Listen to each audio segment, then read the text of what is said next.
Precinct caucuses are done, so now what? Well, it's on to the county conventions. Here in Iowa next week, March 10th, there'll be conventions in all of the 99 counties for the Republican Party. We've been successful at electing a considerable number of Ron Paul delegates at the precinct caucus, and we got a whole lot of new people, and they were like, well, now what? You know, we came out and voted for Ron Paul. I got elected to the county convention as a delegate. Some of them are serving on the county central committees. Well, we're going to been training people. We just had a Super Liberty meeting this morning downtown Davenport, where we were training up delegates on the process of the convention and the parliamentary procedure, Robert's Rules of Order. So I created a flow chart to show how the delegates will move through the convention, and hopefully we'll get Ron Paul nominated as our candidate for president. So the flow chart kind of gives you an idea of how the process works for nominating a presidential candidate in the Republican Party. Everybody should, if you're a some of you here are from Illinois and some of you are from other counties. Those of you in Iowa that were nominated and elected as delegates to go to your county convention, you should have gotten a letter in the mail from the local Republican Party telling you what the tentative agenda is, and then what the Rules Committee has provided as far as rules go. This is kind of important. Just it's short and sweet, and just a brief. If you just briefly go over the rules, then you'll have a better understanding of any variances from actually Robert's Rules of Order, which is going to be used at the convention.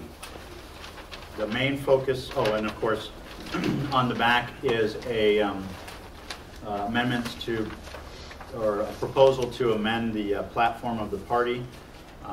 One of our objectives here in Scott County as a Liberty organization is to encourage or even find a way to enforce the platform on elected representatives that are Republicans in local office and in state and federal that are actually elected from Scott County. But be careful what you ask for, so you make sure the platform is something that you want to enforce. And so what we're doing is, you probably already got an email from me with the revised platform, and then if you log into Google Docs, you'll be able to make some changes. And what we'll do is, since we still have another week left, we'll continue to work on that, and then we'll create the proposals for the actual convention there. And then what we'll have is a Ron Paul table at the convention, and we'll have the proposed amendments to the platform at the table for signatures, because you have to have at least, let's see here, I think it's 10. Yeah, 10 signatures by,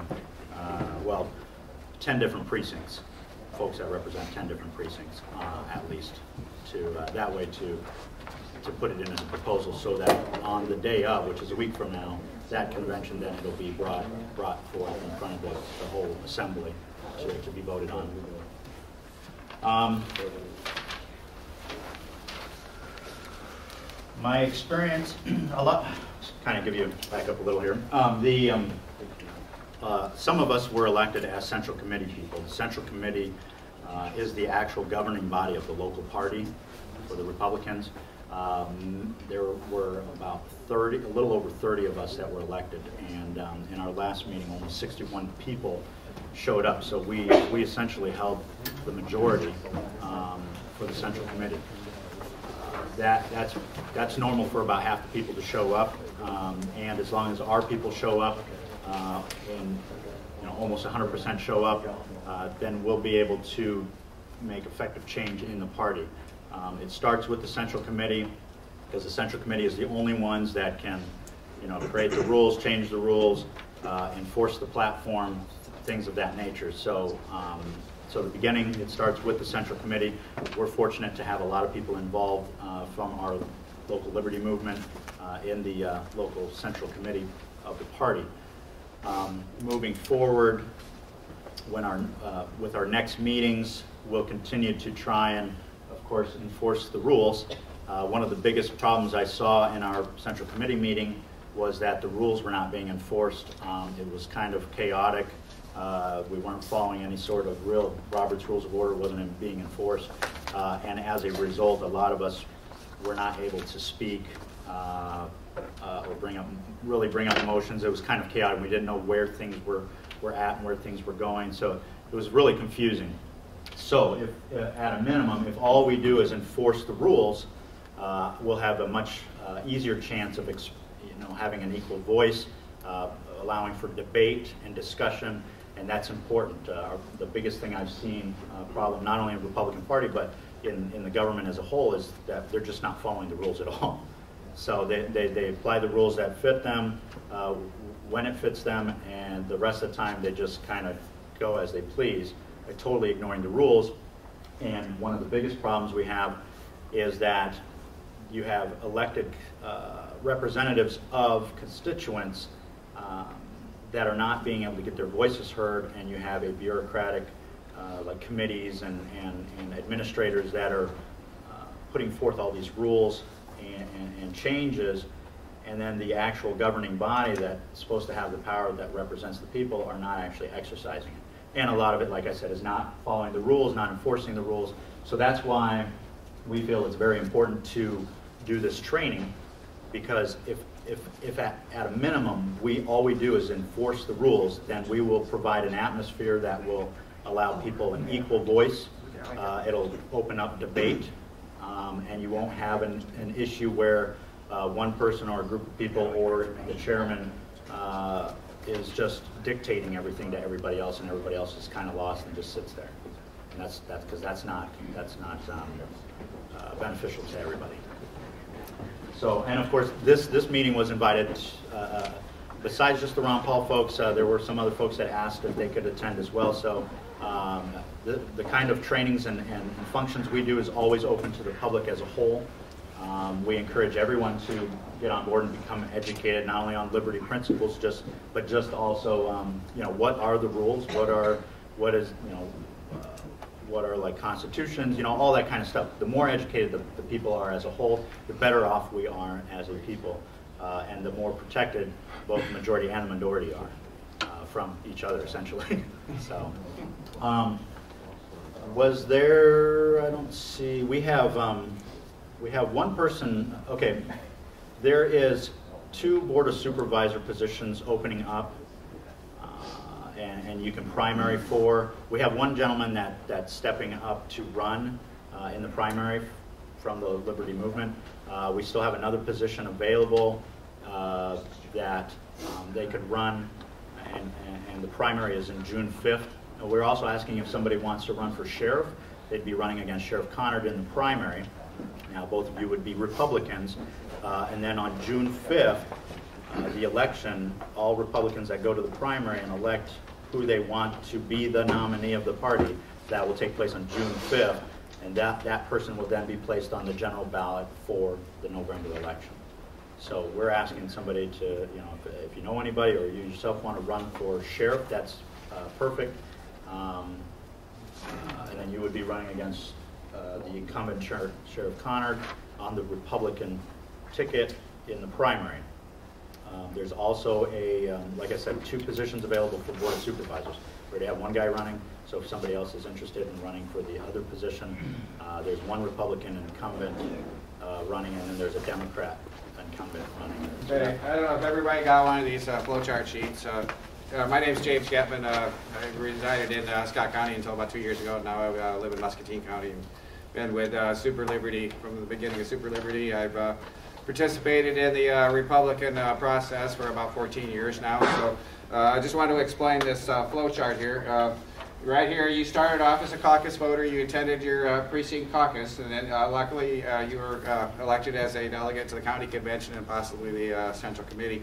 Is there anybody here that's been to the state convention as a delegate? I mean, okay, we've got a couple. So that is our goal, is to get you as a county delegate through the convention process to the state convention. And at the state convention, we want to get as many Ron Paul supporters elected as national delegates to go to the national convention in Tampa next summer. So the process of going, once you become a county delegate, you have an opportunity to be elected as a district and state delegate. Once you are elected as a district delegate, you are also a state delegate. So if you follow this chart, right now you're down here where it says county delegate. So you'll be going to the county convention next week. And what happens at the county convention is you'll elect your district and state delegates. You'll create a platform. The county has already created the platform from the caucuses, but you have a chance to amend the platform, as Mr. Elliott has told you about. You'll elect people to various committees that will run the district convention. You got the district credentials committee, the rules committee, the platform committee, and then the organization committee, which actually makes the convention process happen at the venue. So that's the thing now, is to get you past the county convention. Now in Scott County they have a delegate nomination committee, which is created by the central committee. So if you're on the central committee, those people, they served on the committee that actually nominated the delegates, and that was important if you really want to go on to district and state, that you contact the chair of the nomination committee and say, hey, I want to go on in the process. Now there is a fee to pay. Now in Muscatine County it's $40. I don't know if you know what the fee is for Scott County. It's $50, but don't let that discourage you. If you have a problem covering that money, let us know. We're also asking folks who are maybe aren't able to go to the go forward as a district and state delegate. If they want to donate money, then it's kind of like sponsor a Ron Paul delegate kind of project. So you be aware of that there is a fee involved, but that fee covers both the state and district conventions. So when we get you at the county convention, we want to make sure you get elected on as a district and state delegate. And why that's important is the night before the state convention, there's a district caucus where we nominate people to move on to the national convention. They'll be the national delegates. There's, I don't recall exactly how many Iowa got. They got like 21 or something like that delegates that are going to go on to national convention. There's another thing that happens is we nominate people to a committee that nominates the at-large delegates. So there's two things that has to happen. We got to get the national delegates out of our district, and we have to get the people onto the committee that'll nominate the at-large delegates. So it's real important that if you move on to the state convention, that you get there the night before for the district caucus, so we can get our national delegates nominated. So of course, once we get most of our Ron Paul supporters, as many as we can, to the national convention, then they'll influence the presidential nomination process. Now it looks like Romney right now he's running ahead, but there's no guarantee. We got Super Tuesday coming up, so Ron Paul will be getting more delegates, and there's a possibility that when they have the first balloting at the national convention, that whoever the leader is won't have enough.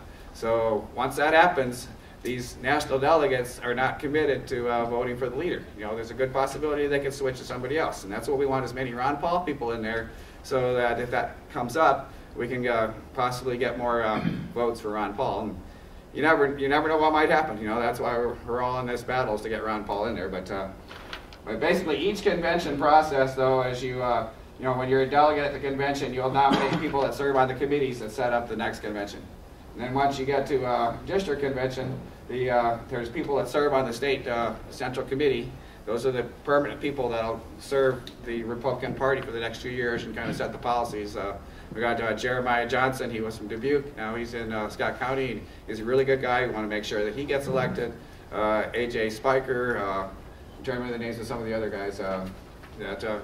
We had like 5. Drew Ivers, David Fisher, C.J. Mills, who just came on.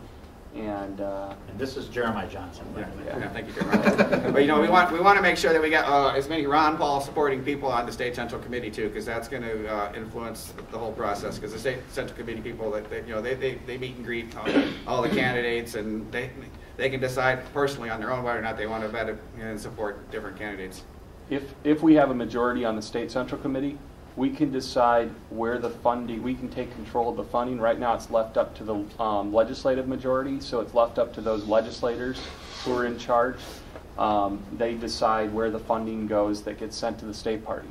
But if we have a majority on the central committee, we can take that control of that again and then decide where that funding goes, so it goes to only people that are representing our platform and not to candidates that go off on a limb and do stuff that's against our platform. So, I mean, yeah, generally, when there's a primary, the committees, the county committee and the central committee are supposed to kind of remain unbiased about candidates, but it always can happen behind the scenes. But once the primaries are done, then it's the job of the committee to motivate the whole party organization to get those people elected. But that's our goal, is to get as many as you can to the district caucus the night before the state convention and nominate and elect Ron Paul people to the national convention.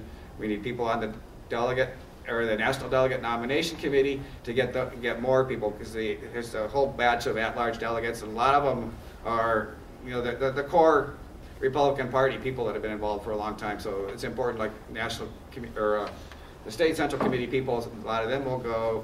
They'll send, so as the governor will probably go, and Grassley, those people are pretty much a shoe-in for the national convention. But we kind of review this process.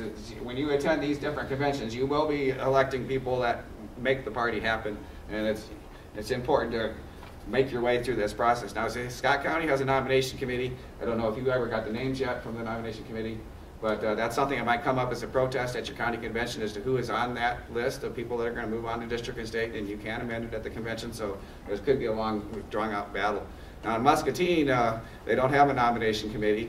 Instead, the people are actually elected out of the precincts, in groups of precincts at the county convention. So anybody here from Muscatine, like myself, I'm going to have to stand up amongst my little group of people, like 4 or 5 precincts, and say, I want to run, nominate me, send me, so it's important to campaign. So if we'll get on with this, because he's got all these videos and stuff. So if you got questions afterwards, please ask me about this flow chart, and I'll try to explain stuff for you. And just curious, you said to contact the chair if you wanted to go on. Yeah. So if you don't do that, or is that what you're speaking to? Well, the Scott County nomination, the delegate nomination committee has to know you're interested. That's the first part. So if they don't even know who you are, so Judy Davidson and Carol Crane. Carol Earnhardt. Those are the people that you have to contact and say, get me on that list. I got the money. I want to go.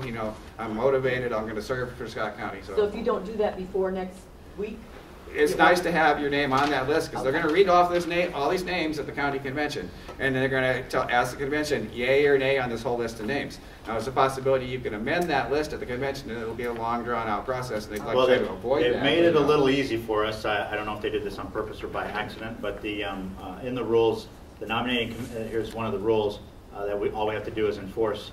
If the nominating committee shall propose delegates and alternates to the district and state conventions, first from delegates to the county convention, elected at the most recent precinct caucuses.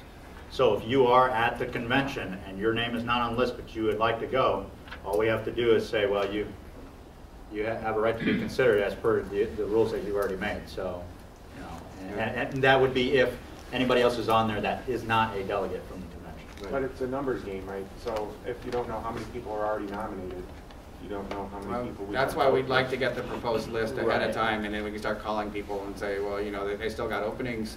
Call the committee and say, add my name. Yeah, but we already have a list of all. We have 124 folks on our list. And chances are, that's one problem with a big county like Scott County, they have a hard time finding people who want to go, and then if they get on the list, they still don't show up. So even if you get on the list as an alternate, there's a very good possibility you'll get seated at the conventions. Especially the district caucus that happens the night before the state convention. Very few, well, a small majority of the whole district eligible delegates show up. So we can tip the scales if we get as many of us up there. So. Thank you for participating. How many go on to the district from the county? 123 delegates and 123 alternates. Okay. Yeah. From Scott County. Scott County. Yeah. To the district and state convention. Yeah. So quite a few actually. So any of our delegates that are interested in being on the list should be able to get on the list pretty easily. And that's just the case of during the convention, if your name's not on the list, to make sure that we address, because we're going to amend the list. And as we cover the actual Robert's Rules of Order, it'll make sense how motions work and amendments and things like that. So, and we'll work hard. I mean, obviously, everybody should get to know each other, at least recognize each other's faces, and then that way, if you see someone making a motion, and you know that you know they're on the Ron Paul bandwagon. So, okay, so we'll go ahead and get started then. There's no other questions yet, right? Okay. We'll get started with this video. Like I said, I'm gonna break in between, and then I'll cover basically the answers. I mean, you can fill in answers as you go. It's kind of a learning tool for some folks that they learn better doing it that way.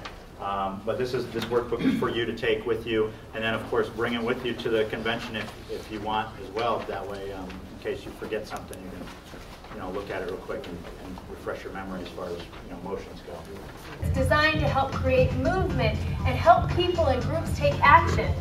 Get messy and start using it today. My name is Susan Leahy, and I thank you for taking this ride with me as we learn to drive the language of parliamentary procedure. Good luck, have fun, and I now call this meeting adjourned. Just wanted to hit a couple things real quick before people get going. Yeah. Something that we had talked about, right. Adding delegates. Okay, if you know of anyone, and if this part you cannot put on YouTube till after the convention, because this does have to do with some of the strategy that we're taking. That's good. That way at the district convention, we're just one big block going to the district convention and to the state convention, and that is going to help us secure the delegates for the national spots. But if we've got it locked down in Scott County, that way we can also make sure these other counties have their act together and they're cohesive and organized.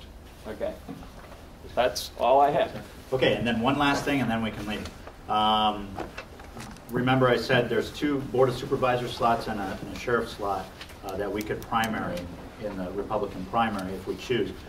We do have one gentleman here that has volunteered to run as a Board of Supervisor in the Republican primary.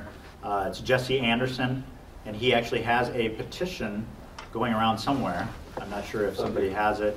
Okay, if you haven't signed it and you want to help Jesse out, sign the petition. That way he can actually get on the ballot for the primary election coming up in June 5th. And also, would you mind if maybe Jesse just spoke for maybe a minute real quick just to introduce himself? So you go ahead and introduce yourself just about a minute maybe? Sure. My name is Jesse Anderson, and running for the county board. I live in Clare. Family, I've got 2 young kids. I have my own personal business here in Iowa. I do marketing and graphic design. Also help run a family business on the Illinois side, but we're expanding into Iowa now because Illinois is not the most beautiful atmosphere for business or individual liberty these days, or taxes or anything else. So, but creating jobs here on the Iowa side, and I'm really interested in being a part of the local government in Scott County. I consider myself a Ron Paul Republican, I guess, so I feel comfortable in a room of folks knowing what your values probably are if you're a Ron Paul supporter. But I'd like to see some of those values pushed at the local level as well. Some of the same things that are ailing us structurally, I guess, systemically at a national level are taking place at a local level too. So, I don't really have a lot of grandeur ideas, but would rather take a more conservative approach to local governance in Scott County and make sure that our individual liberties are being upheld, that we're not being, that taxes aren't going through the roof each year, and if they are, hopefully we're at least spending the dollars wisely, getting a good return. 2 separate issues there. Stopping Agenda 21, absolutely. I gave testimony to the board personally about why I thought some of the programs that policies they're trying to push along in our county are really counterintuitive to their, I guess, duty to hopefully represent and protect individual rights. So yeah, I'd like to actually be a part of the local government and see if I can't help turn some of those ideas, some of those conservative views into actual policies going forward in our county. So I do need signatures. I need 100 signatures by the end of March to be on the primary ballot in June, and I appreciate your signature, and I'm always open for questions, so if anybody would be interested in chatting too or asking my opinion or take on any of the problems or resolutions to stuff facing us in Scott County, I'd be happy to have that conversation. All right, Thanks. All right, and remember, if you or somebody you know wants to run, make sure they get a hold of me. I have the entire packets already ready to go for them with all the information they need and the signature sheets and everything. So one more position for Board of Supervisors and one more position for the county sheriff. All right, and that's it. Yeah. Thank you, Michael. Thank you so much for your time and commitment. We'll see you Saturday. Well, now that you have a little bit of background about the process of the convention, I want to thank all the Ron Paul supporters that stepped forward to be delegates, and got a long road ahead of us still. Looking forward to seeing all you guys up there in Des Moines for the state convention. And although this is a process in Iowa, a lot of states have a process that is very similar, where you have district conventions and, of course, the state convention where they nominate delegates to national, and, of course, national will select the presidential candidate. So, thanks for watching.